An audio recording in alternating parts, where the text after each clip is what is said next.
as of March, the interest-only loan concentration at Westpac was 52% of their 440 billion approximate loan book. So 52% of 440 billion, say even if it was 50%, you'd be looking at $220 billion worth of interest-only loans, just as mortgages. Now, if you compare that against our entire GDP, which is 1.69 trillion according to the May budget, you're looking at almost 16% of GDP in interest-only mortgages at Westpac, at one bank.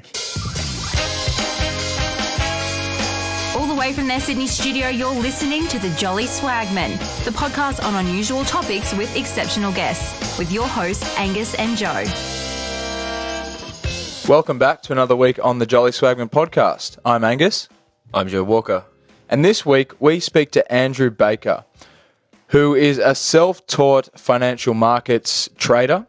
He started learning at the beginning of the GFC in high school, and he's been researching and investing as a private investor since the early years of his high school career.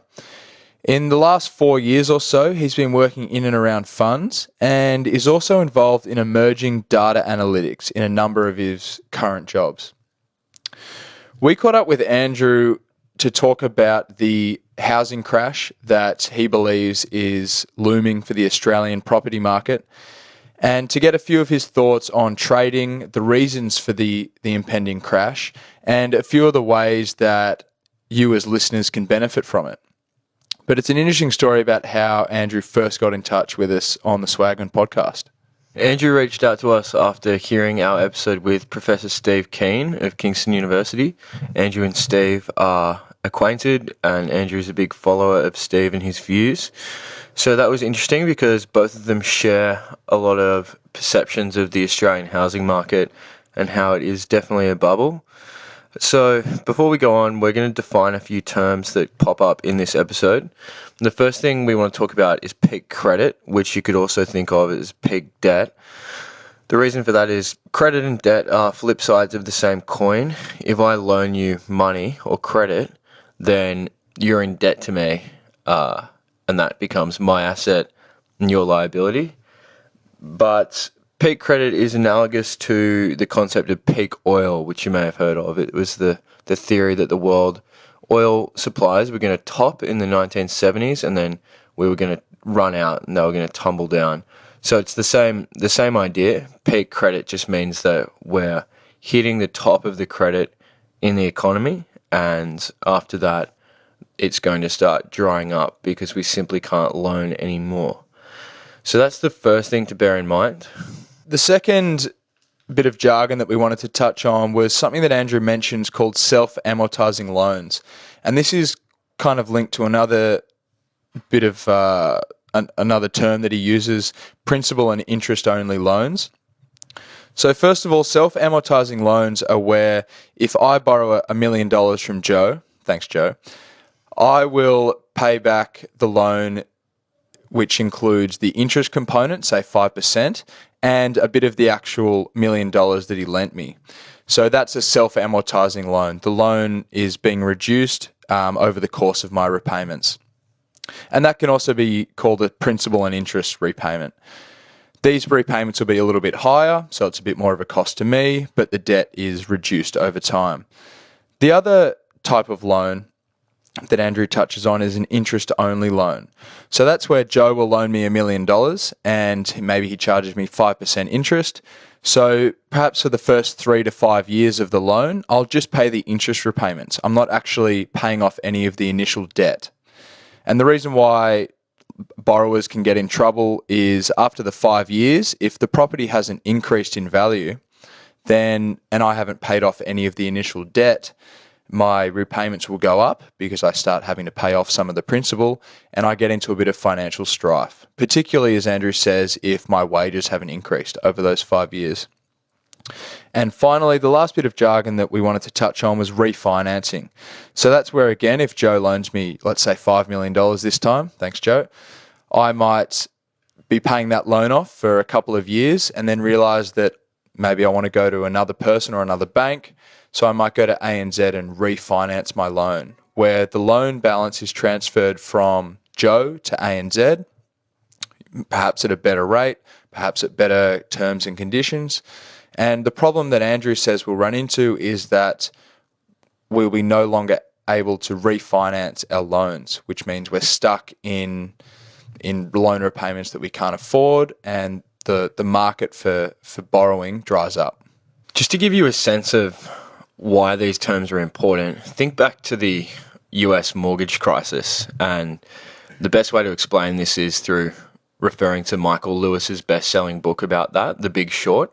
So shorting's basically, in very simple terms, where you bet against a particular stock or against something happening. So usually when you invest money, you are investing in the hope that whatever you're putting that money into, the price is going to go up. But shorting, you're actually betting that the price is going to go down and you're profiting from that. And there are different instruments to do that.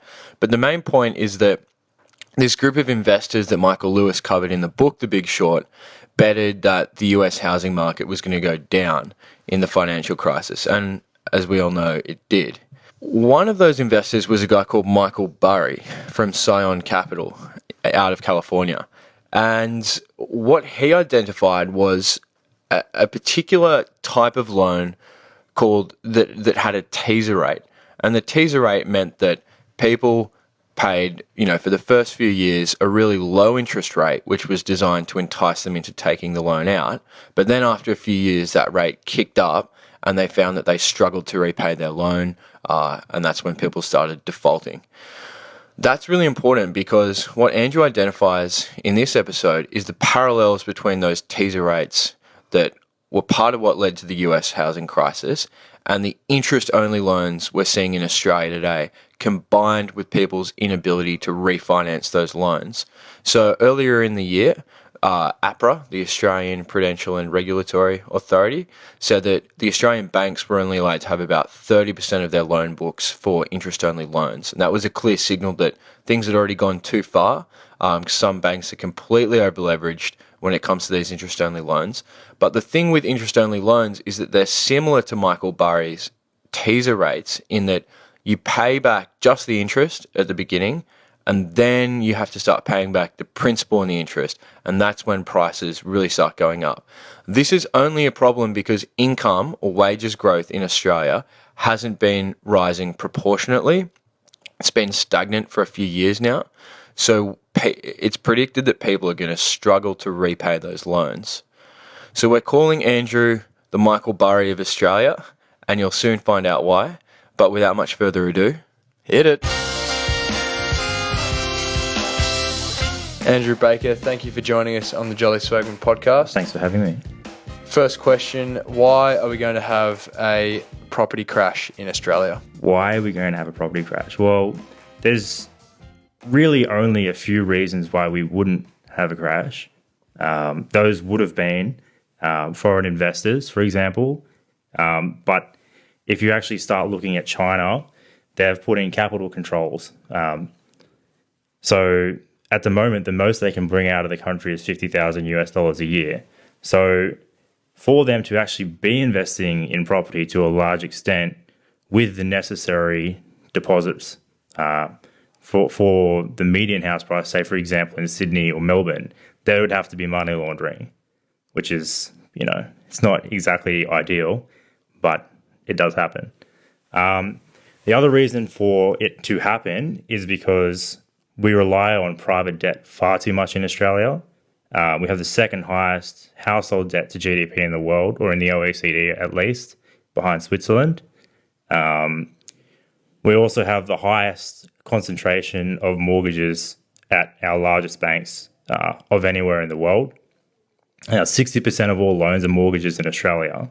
The next highest, I believe, is Norway, and they're under 40%. So there's a huge difference between anywhere else in the world and Australia.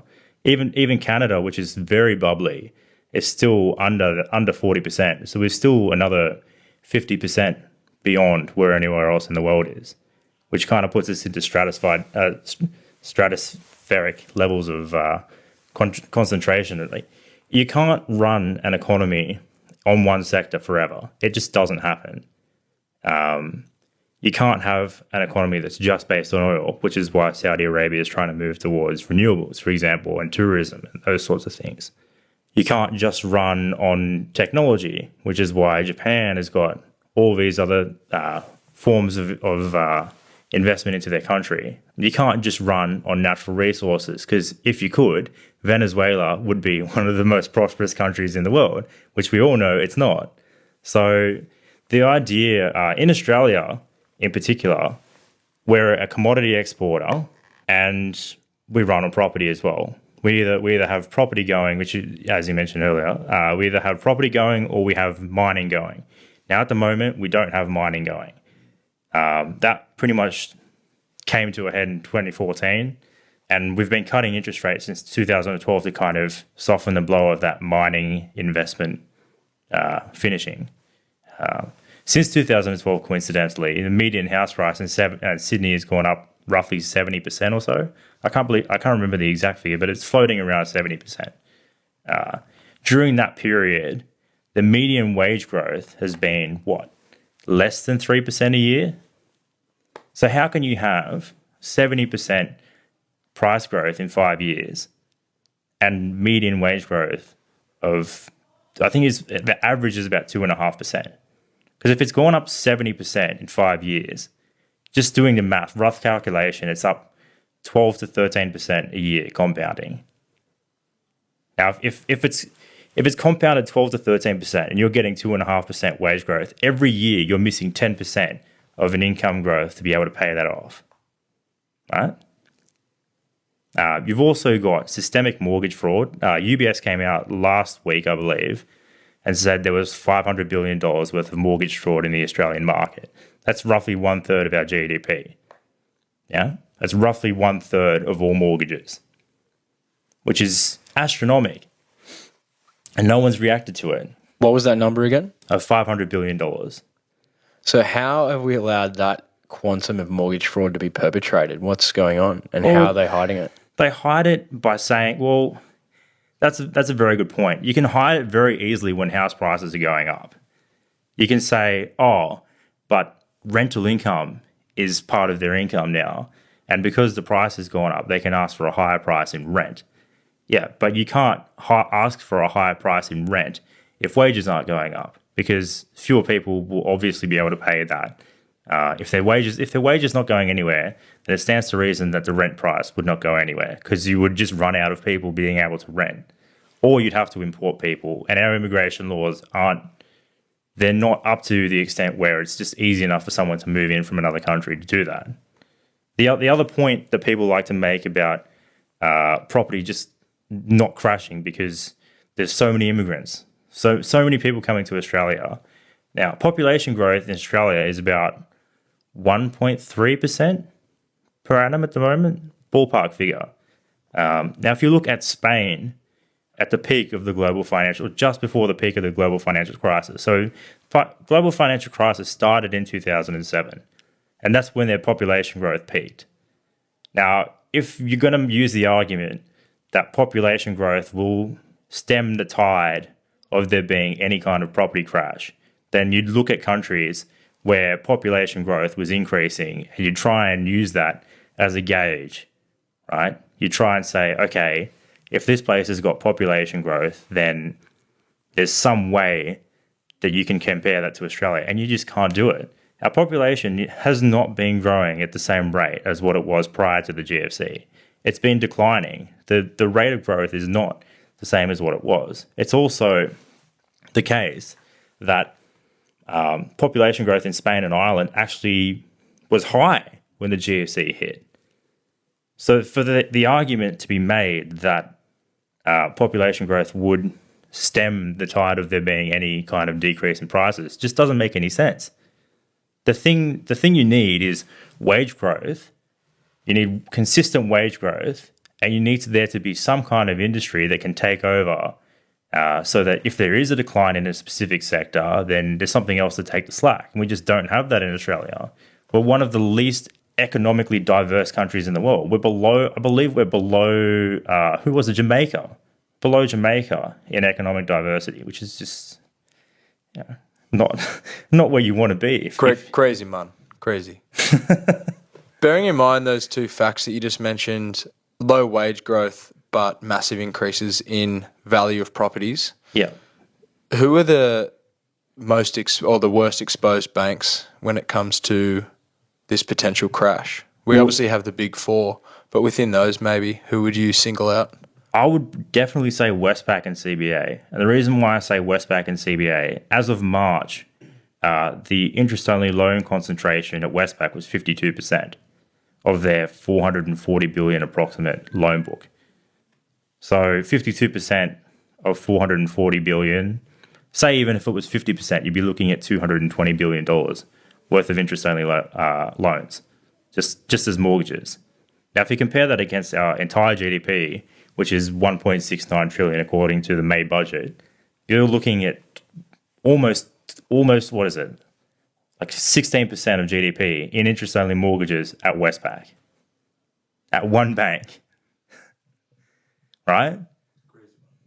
The concentration of mortgages in banks overseas, in Canada, was not even 37% of their entire loan book is mortgages. Now in Australia, it's almost 20% of GDP just a Westpac in interest-only loans. So and Canada's already quite bubbly. Like Toronto, as I said earlier as well, has lost 20% off its median house price in the last 6 months, which is fairly significant.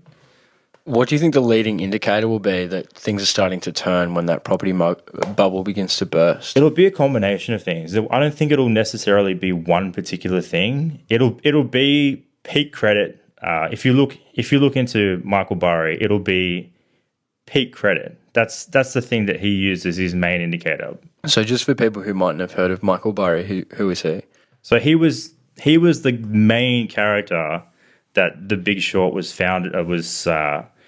kind of surrounded on. He was the guy that invented the credit default swap on mortgage bonds. He went to various banks and asked them, did they want to buy credit default swaps off him? Or were they willing to sell him credit default swaps?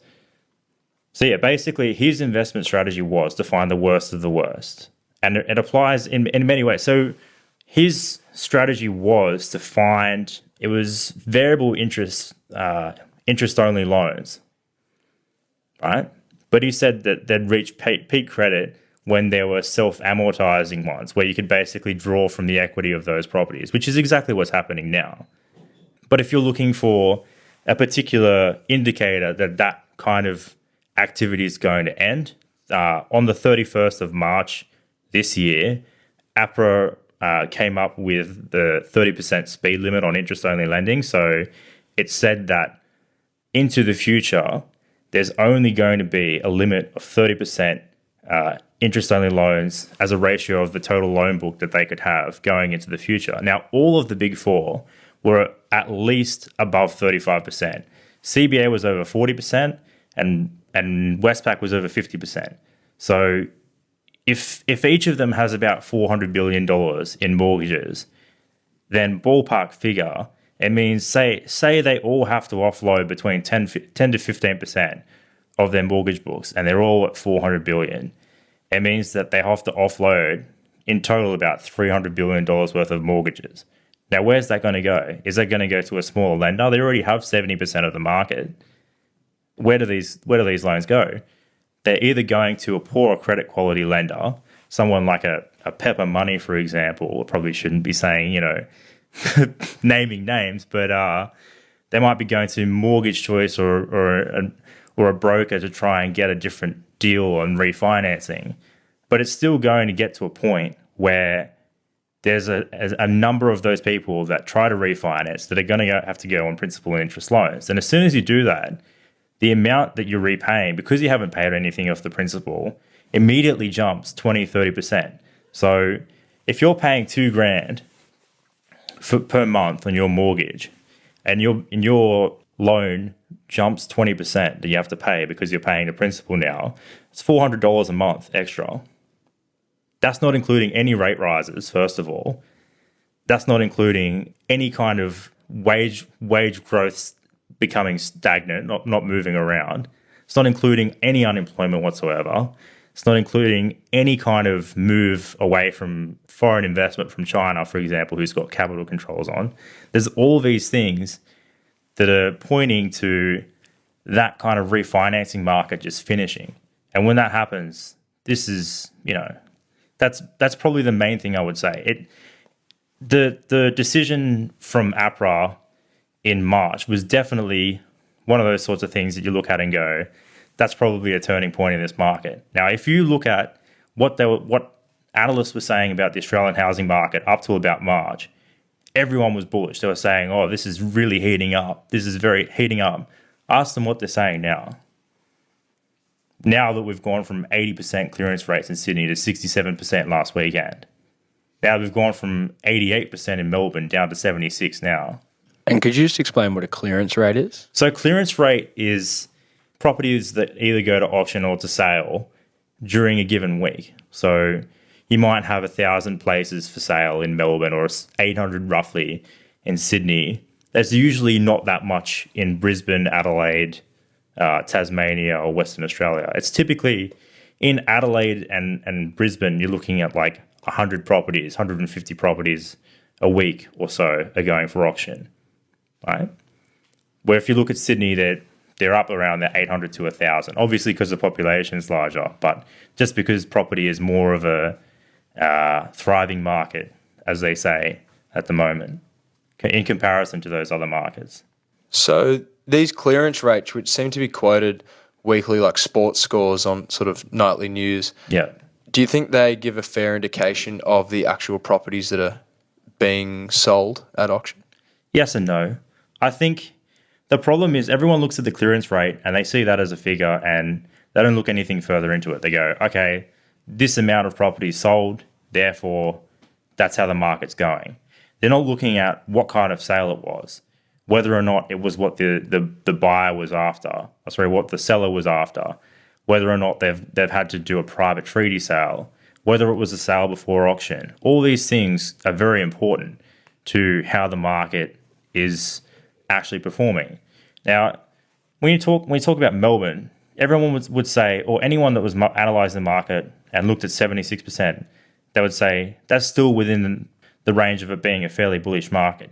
Yeah, but then go and have a look at how many of them sold before auction, or how many of them were sold in private deals before an auction or at the auction, which would then mean that either the seller is agreeing to sell for less than what they listed for or what their reserve was, or that it didn't get to the auction and they'd never planned to have an auction at the first place. So the prior to auction is someone's made an offer and they've taken it before the auction. Or you've had private treaty deals where they never intended to go to an auction. It was just straight up selling it. Now, a lot of that's been happening in Melbourne. The vast majority of all the sales have been that. So when people say, oh, the clearance rate is X, they've kind of looked at, it's kind of like looking at the entire of Australia and saying the economy is doing well because you're not in a recession. But the people in Western Australia would be scratching their heads, for example, going, what about us?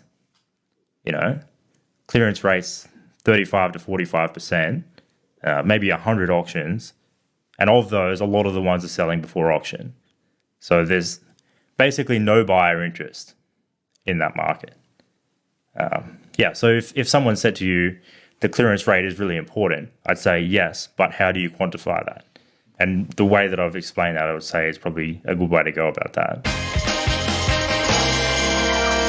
Presenting sponsor, Blue Apron. And Squarespace. Really? And Nassim Taleb. Really? And Andy Puddicombe. Really? And Daniel Kahneman. Really? Nah, not really. Well, presenting sponsor is Globite, who provide travel products from headrests to travel wallets and backpacks. Head to their website and enter the discount code SWAGMAN for 20% off all products. You go, we go. Another important indicator for a housing bubble on the brink of bursting is the rate of people defaulting on their loans. Yeah. For the big four banks, the delinquency rate at the moment is about 2%. Yeah, it depends on when you're looking at the loan origination. So if you're looking at 2012, 2013, yeah, they're about 2%. If you're looking at ones that have been from the end of 2014 up to about now, they're probably lower than that. But the problem is, if as I said, with those refinance deals, a lot of the stress is going to come in people changing from an interest only to a principal and interest loan. So let's break that down. So interest only loans, what are they, and what are some of the parallels you can draw between those and the mortgage crisis that happened in the US? Well, basically, an interest only loan is where none of the principal of the mortgage is being paid off. It's not so much of a problem if the principal of the property is not very high and your interest rates are low. But at the moment, especially from 2014 to 2017, those properties 8 to 9 times incomes, and that's not uncommon at all. So for people to be paying that off, they have to work 40 hours a week. And in many instances, they're contributing almost half their income just to paying the interest of the mortgage. So if there's any kind of increase, like I said, with switching from interest only to principal and interest, they can't pay the property off. And that's of no fault of their own. Most of the people that are getting these loans are not all that financially sophisticated. So they might be getting into a loan that someone suggested they get that they probably couldn't afford. Now, obviously, everyone's got to have a place to live, but whenever you're hearing of someone saying, oh, but that's the reason why prices are going up, there's people living in tents at the moment as well. As you've probably seen at the front of Macquarie on Marden Place, just near the Reserve Bank, you had a whole tent embassy there. That's fairly indicative of what's starting to happen around the rest of the nation. You mentioned there 2014 to 2017. I was doing a bit of math in my head then on the fly, so forgive me if my figures are a little out. But these interest-only loans are usually 3 to 5 years in length. Yeah. So what does that mean then for the time horizon for when a lot of these principal mortgages will start kicking in? So that only addresses part of the issue. Part of the issue is that the refinance, if you're getting to the end of the principal and interest period and you want to refinance on another principal, if you're getting to the end of the interest only period and you want to refinance, that may very well be the end of, it might be 2019 that you're looking at for a loan that's been originated in 2014, correct? But you're also looking at interest rates of these interest-only mortgages going up 0.5%, 0.75%. At a time when wages are not moving. Yeah.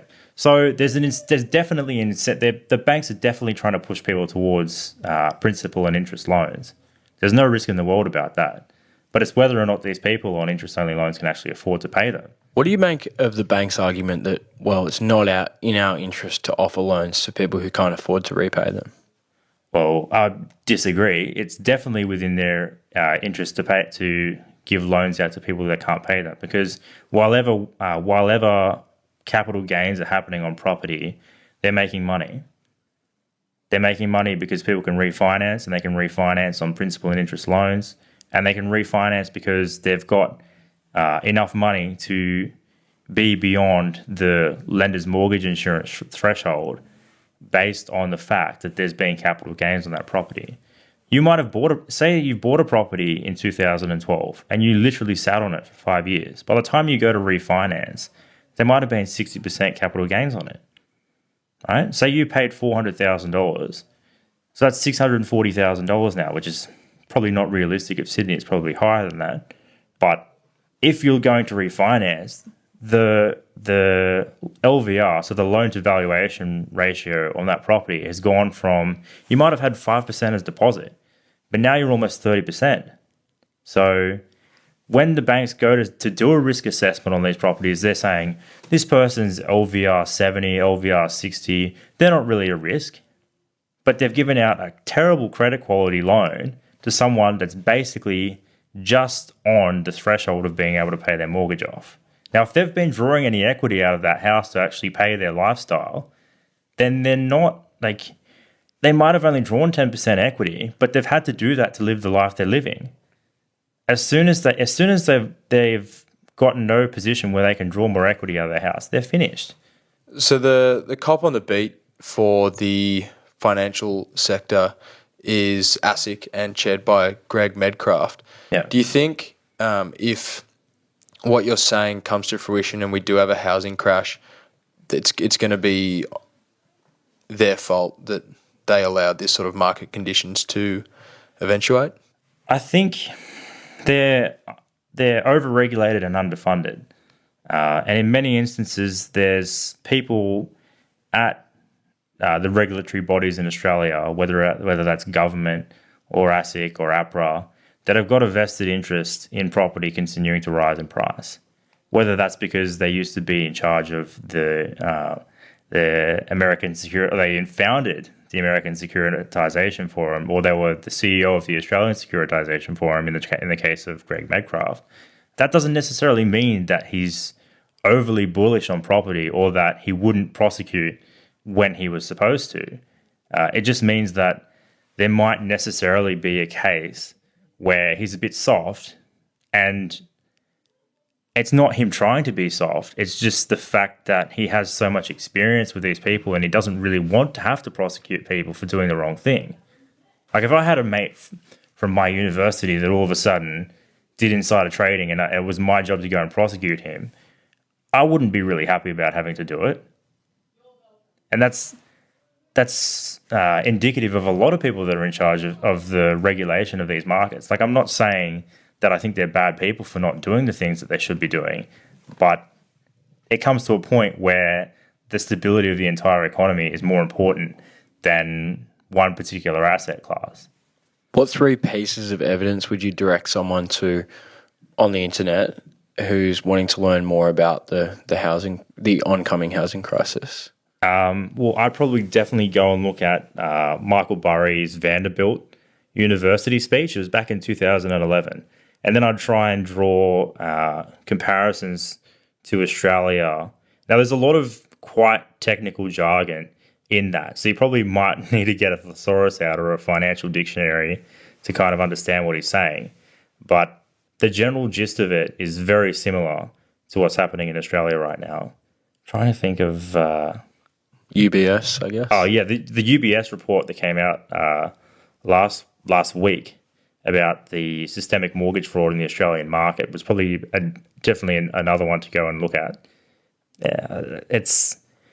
3 is a pretty arbitrary number. Yeah, three is a pretty arbitrary number. There's a whole bunch of things that you could really look at. There's a 4-page report on the APRA speed limit coming out on 31st of March. If you go and type up APRA speed limit 30%, it'll come up. It's a 4-page document that they came out with. And also that's got some fairly technical jargon. But the gist of it is the big 4 banks can't lend as many interest-only loans as what they used to be able to. That's basically what the document says in a very quick summary. How long do you give the Australian housing market before things start to really turn sour? Well, I actually had a not a wager, but my estimate was that that there'd be signs of the property market slowing in Australia between the end of Q3 of 2017, which is pretty much now, and the end of Q2 of 2018. I would say definitely it will happen by the end of the decade. I would put money on that. Speaking of putting money on it, is there anything that you would or recommend for the best way to benefit from an oncoming crash? There's a whole bunch of different ways you can do it. You can buy volatility ETFs, so you can buy insurance against whether it's the AVIX or the SPX VIX. There's a whole bunch of different volatility indicators. So in America at the moment, there's the lowest volatility there's ever been, or roughly the lowest volatility. If you're talking about aggregated volatility, it's the lowest it's ever been in the 27 years or so that the index has existed. Now, the AVIX is in a pretty similar sort of story, but that's only really been around. So the AVIX, can you just break that down? So the AVIX is pretty much the same sort of thing as the volatility index from America, but it is just for Australia. So that just measures the volatility on the Oz 200, which is basically like the Australian version of the SPX 500. So your Fortune 500 companies. Yeah, so that's probably an easy one. So if one was to use that to benefit, what would you buy? An option? Would you buy shares? You'd be buying an ETF on the volatility. You'd also be looking at buying. So as I've said, I believe it'll be before the end of the decade. So you'd probably be looking at options that expire at the end of 2019 on the two banks. You might be looking at Macquarie as well because they get affected in global credit cycles. There's typically a credit cycle once every 10 years, or it's not quite 10 years. So you've got the dot-com bubble was in 2000 approximately. The GFC was in 2007. We're now 10 years away from the last financial crisis in America. China had a stock market crash in 2015, and we still haven't seen the full effects of that. So I think that would definitely be something worth watching. So I'd be looking out for a lot of Chinese data. But yeah, the two banks that I said have got the most risk in terms of their mortgage exposure, Westpac and CBA. I would definitely have options against them for, at the latest, probably the end of 2019. Is there anyone that you follow and keep up with on their publications, or anyone you look to for financial information, data, articles, what have you? There's a bunch of people, yeah. So I look at, so it depends on which market you're talking about. Australian property, I'll probably say Jonathan Tepper, Steve Keen, I know personally. Friend of the podcast, Steve Keen, for everyone, if you flick back in the episode history. He's a very switched on person. Yeah, so those are probably the two main people I follow in Australia. But if you go abroad, there's a bunch of other people as well. I also follow Mark Cahodes in Canada. So he was one of the people that kind of turned me on to the home capital group issues. So there was $2 billion worth of mortgage fraud at one of one of Canada's largest non-bank lenders. So the equivalent of that would probably be Pepper Money in Australia. They're a fairly similar kind of structured company. I don't know necessarily whether they've got the same issues with mortgage fraud, because the person that was primarily responsible for that, Rizwan Qureshi, has now moved to a different bank in Canada, and their share price is going up because obviously if you're originating fraudulent loans at one bank, and that's pretty much your entire business model, and you move to another bank, the chances are you're probably going to be doing the same thing there. Yeah, so Canada is a very similar market to Australia, but you're trying to get information on Australia in particular. I'd probably say Steve Keen, Jonathan Tepper, and then you'd look for the people that are fairly bullish on the Australian market as well, because you don't want to just have one side of the argument. You can't just be. You want to find someone that's convincing on both sides as well. Now, Steve Keen's fairly convincing, but obviously everyone rattles him about the 2008 prediction he made that it would drop 40% from its peak. But the caveat he had on that, and he's very adamant about making this point, is that it would be between 10 to 15 years as a maximum that would be kind of finishing, which is 2018 to 2023 by my estimate. Well, it's not by my estimate, that's the exact range he was looking at. He's pretty much right on that. But I think the issue that a lot of people have is that he was wrong. He was wrong in many regards, probably because there hadn't been a first homeowners grant brought in to the extent that it was brought in, and interest rates moved heavily in a direction. Interest rates in 2008 was 7.25%, for example, and now they're 1.5%. So you got a lot of wriggle room at 7.25%. At 1.5%, you don't have the same wriggle room. We also had, I think our government debt in 2008 was, ballpark figure, was like, it was like 9% of GDP or something really, really low. But now you're looking at it's about 40%.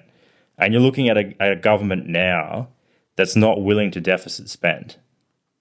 and as I mentioned earlier to you guys, there's only three ways to grow an economy. If you've got an economy that relies on currency inflation, you can either have private debt growth, which we've had in the form of mortgages beyond income growth, which is evident from what I was saying before about wage growth versus property price growth. You can either have that, or you can have government debt growth, which we have had to an extent, but it's not really moving anywhere now.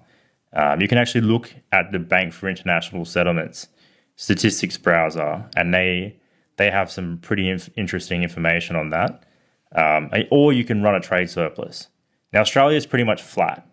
They're not running a trade deficit, but they're not running a trade surplus either. So that's not really a buffer. So the only real way for us to grow as an economy would be for us to government deficit spend on a very large magnitude. But if everyone's trying to get a surplus, that doesn't happen. Body surplus fetishism. I just think it's a fundamental misunderstanding of how macroeconomics works. If you're always focused on one debt sector, it's very difficult. It's like having your blinders on to whatever else is happening, which is exactly what happened in the US. Everyone was looking at Japan, looking at their government debt, but their government debt was going up after they had their financial crisis in 1990. But it was going up to attenuate how bad the recession would have been if they hadn't have deficit spent, because they had such a large amount of private debt. So it's like saying that the rubber that's left on the road is the cause of someone's tire blowing out and not the rock that caused them to skid in the first place. Are you going to be feeling bittersweet in a few years' time? Like, obviously you're going to be making a lot of money from an Australian crash, but at the same time, the whole economy is going to be in free fall. I don't think I'll be bittersweet at all. To be quite honest with you, I'll probably be pretty upset. There's a lot of family and friends that I've got that are fairly invested in property. They're fairly reliant on it. Hopefully I make enough money that I can help them out. But it's not, you don't want to be in this situation. You really don't. You don't want to have to be the voice of reason that says, hey, maybe this has gotten too far. We should do something about this. But obviously, when there's people making money and everything's going their way, they don't really want to know about it. But as soon as no one is more humble than when they're wrong in a big way. No one gets more humbled than when they're wrong in a big way. And a classic example of that is the former CEO of Northern Rock, which was the 10-year anniversary for that was not long ago. I think it was a few days ago. And his words were, it was unforeseen freezing of the global liquid markets, which if anyone realizes that Steve Keen was warning about it 2 years before it happened. So I don't think it was that unforeseen. But obviously there's measures that people can take to kind of get away from that happening. But there's only so many things that you can do, and you can only do it for so long. If your method for solving the problem is to give a drunk more alcohol, then obviously the hangover they have eventually is just going to be that much worse. And that's exactly what we've done. We've cut interest rates to record lows for Australia and then said we don't have a problem anymore, which is pretty funny. If you give someone money to go gambling and then all of a sudden they lose their money and you say, don't worry, we'll just give you more money, does that make them stop gambling? No, it doesn't. It just makes them that much more addicted to the problem that you've created by giving them money to gamble in the first place. A few big picture questions before we wrap then. How would you describe your investing philosophy? I try to look for a combination of, so I look for data metrics first of all. I look for something to turn over because you need the market to be liquid, which is the thing that completely screwed Northern Rock. The market just lost all of its liquidity. But if you can see that that's going to happen, the leading indicator for that is private debt growth. If all of a sudden your private debt growth goes backwards or it flatlines, then it's going to be not a liquid market because there's no credit expansion in the market. So that's probably one of the first ones. If you're looking at just stocks or something like that, you'd definitely be looking at how much is out there versus how much is being turned over, because that is the most fundamental supply and demand metric. So people say supply and demand, but they're very bad at quantifying how much demand there is and how much supply there is. For example, if I said there's X amount of properties in supply at the moment, and this many of them are turning over at this point in time, then I can have a pretty good indication as to whether or not the price is going to go up. But yeah, that's probably the first one. So I also look for vested interests. If I see someone promoting a stock, but they also own the stock, or they have friends that are on the board of directors, or they've gone from the board of directors to one company to the next company, and then they've recommended stocks from the previous perhaps company. board of directors to Parliament House. Oh yeah, well, funny you should mention that. There's some people that have done that. I won't mention names, but I will say the chairman of the investigation into bank competition. Now you can do a bit of Googling, you'll figure out who that is. And May also appear in the show notes. Oh yeah, you'll see who that is, but we won't. I can do it if you want. Look up David Coleman. If you really want to figure out how interesting it is that someone. Well, I'm not saying necessarily that I think there's some sinister conspiracy that he's not doing anything about property because he used to be on the board of directors of Yellow Brick Road. I'm just saying that you're going to have some kind of worldview based on your experience. And that's you've got to admit that to yourself. You can't say, oh, but my view is not biased at all because it's me and I would never be that way. Everyone has their own bias. Like, I'm biased as well. I'm biased as a millennial. Obviously, people of our age are going to say, "Oh, they're all the old people have taken all the property." Yeah, but they've taken the property because no one was in debt. The price of property versus their incomes was so significantly lower than what it is now that it's become an issue. Whenever you hear a baby boomer complain about the price of property, it's always the same issue. Oh, but we had interest rates of 12% or 17%. Yes, but if you look at the trend in the last 30 years of interest rates, is it up or down? That's the question you've got to ask yourself. If you're getting a low principal cost and the interest rate's coming down, it's very easy to pay a mortgage off. Very easy. If the principal is high and the interest rates are going up, it's the worst possible combination you could have. Andrew, how many hours of sleep a night would you say that you get? Not many, probably 2 or 3. Sorry about my friend. Usually 4. It's not ideal, but I get by. So you're trading on the ASX during the day, and then the American markets open at about 11:30 p.m. Yeah. So the NASDAQ and the New York Stock Exchange open 11:30 at night. I'll probably check them tonight for Equifax just to see how that's going. That was one you shorted successfully. Yeah, so I shorted that last Tuesday. So I didn't just short it for myself. I shorted it for other people as well. I believe the price was about $113, $114 when we shorted it. It's now what, 92.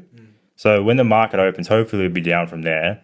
Not that I hope a company collapses, but if you're leaking 150 million people's credit files to the public, and your chief security officer was a music major, instead of doing some kind of data analysis or IT security or anything like that when they've studied, it kind of isn't really a good sign for your company.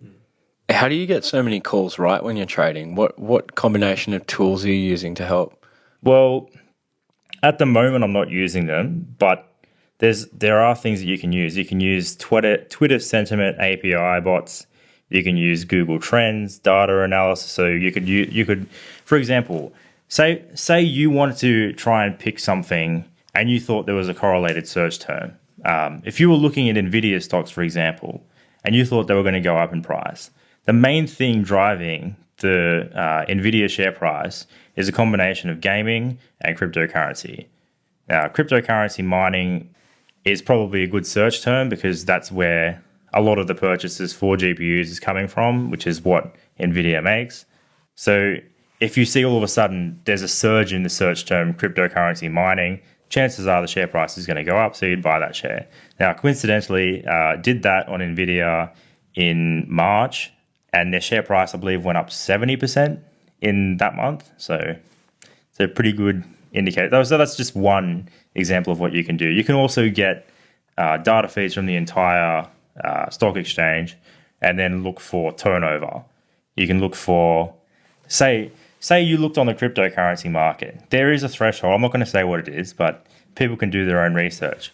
There's a threshold for what the market cap is versus how much volume is turned over. And that will give you some indication as to how likely the price is to go up from that point. Now, Bitcoin crashed, when was it? Last week. It was a few days ago. It wasn't very long ago it crashed. But it hit one of my data metrics, which was the turnover. It hit that metric at about $3,000 US, ballpark figure. It's now about 3,700, which would mean it's gone up. Well, it's over 3,700. I think it's almost 3,800, which is almost a 30% gain in a few days.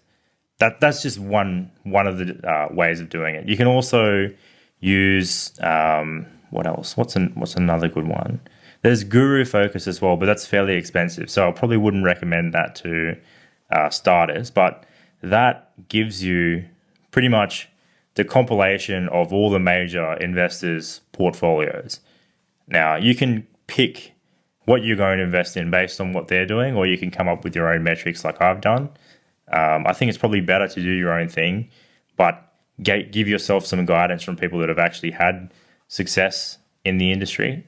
Yeah, that's pretty much how I go about it.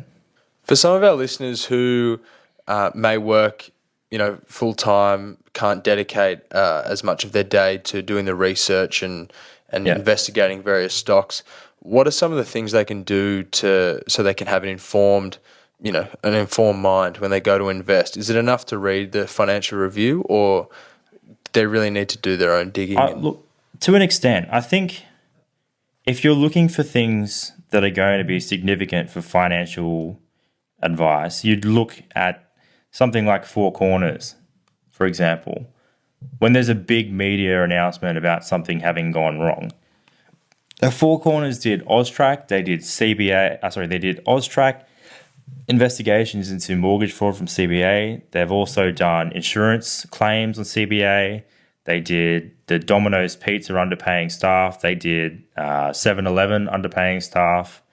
They've done AVO nursing homes and how that was fairly corrupt. There's a whole bunch of investigations that are done by fairly financially literate people, and the things that they uncover are, quite frankly, disturbing. Obviously, those sorts of things, it's fairly easy to short a company that's all of a sudden been found out for X amount of underpaying staff. So Domino's, for example, there was an investigation in February that came out on Domino's regarding their underpaying staff through their franchises because they couldn't meet the metrics that were provided to them. And their share price at its peak was over $70. They're now floating around $43. So they almost lost half their price. Not quite half, probably 35, 40%. Right? Now in February, they were still up around $60. So if you've gone from 60 to 45, that's still a 25% drop. And you could easily short on that position, which is, I don't think, is that intelligent of a trade. But the market's going to go with you because there's a significant amount of negative advice. Same thing with Equifax. Equifax held on to the fact that their company had been breached in May, and they held on to it for, September, 4 months.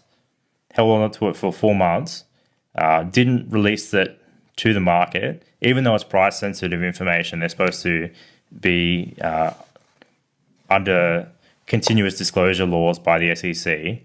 They didn't disclose, so they're going to get hammered. they're going to get absolutely hammered, which is why, to me, it was an easy trade. On the long side, you're looking for something to be consistently turning over and for the fundamentals to be there. So a good example of that was this morning I picked up European Cobalt. And they're a mining company, and they have, obviously they're based in cobalt. Their fundamentals were good because they've just secured a massive expansion of one of their mines in Slovakia, and they're doing mineral exploration for cobalt, which is a crucial element in lithium-ion batteries. So the fact was there was quite a large amount of turnover. The fundamentals were good. Their share price was almost near an all-time low. So for me, there was a no-brainer again. I bought it, and during the session, it went up almost 30% in a day, which is fairly good for an ASX stock. They're not typically that liquid, but yeah, there's a whole bunch of ways that you can invest. Just finally, what book or books would you recommend to someone who's trying to self-educate on investing like you did? Geez, I literally have a Google Drive full of books that I've read through. I think if you're going to try and figure out what exactly is going on in the Australian mortgage market, it pays to look at what exactly has happened in the past. So there's 4 or 5 different papers. There's one by a guy from Western Australia. It was Then and Now, the 1890s Depression. There's also a paper by David Tolmay-Merritt, which is released fairly recently. There's The Intelligent Investor, which is basically one of the most world-renowned books. It's what Warren Buffett used to basically start himself off in investing. There's a whole bunch of portfolio management books. But then again, you also need to understand your overview of the entire market. So you need to look at macroeconomics books. Can We Avoid Another Financial Crisis and Debunking Economics are probably both good books. They're fairly technical by Steve Keen. Can We Avoid Another Financial Crisis is probably less technical and more reader-friendly. So you can basically go chronologically backwards through his books. I'd also look at J is for Junk Economics by Michael Hudson. I'd read quite a number of books from Piketty. I'd also read the Euro book by Stiglitz, Joseph Stiglitz. What else? I've got a whole bunch of books that I've gone through. So a lot of people in the big investment firms go top down. I like that to an extent, but I think you need to have an overarching view of how the macroeconomy works, and then you kind of look for anomalies in that. And that's what I look for with my other data metrics from places like Google Trends, Twitter, and basically anywhere where I can scrape data off the internet. Andrew Baker, thank you for joining us on the Jolly Swagman podcast. It's been a pleasure. Thanks for having me. How about that? Thanks very much for listening. Hope you enjoyed our interview with Andrew Baker, Australia's Michael Burry. If you'd like to check out the show notes, we have links on there for the APRA document that they released earlier this year, that 4-page memo that Andrew mentioned, and also some interesting videos with the real Michael Burry, and some papers that he's released over the years, which do give some indications of where the Australian market is heading, if Andrew and Steve Keen and Jonathan Tepper are correct. See you next week.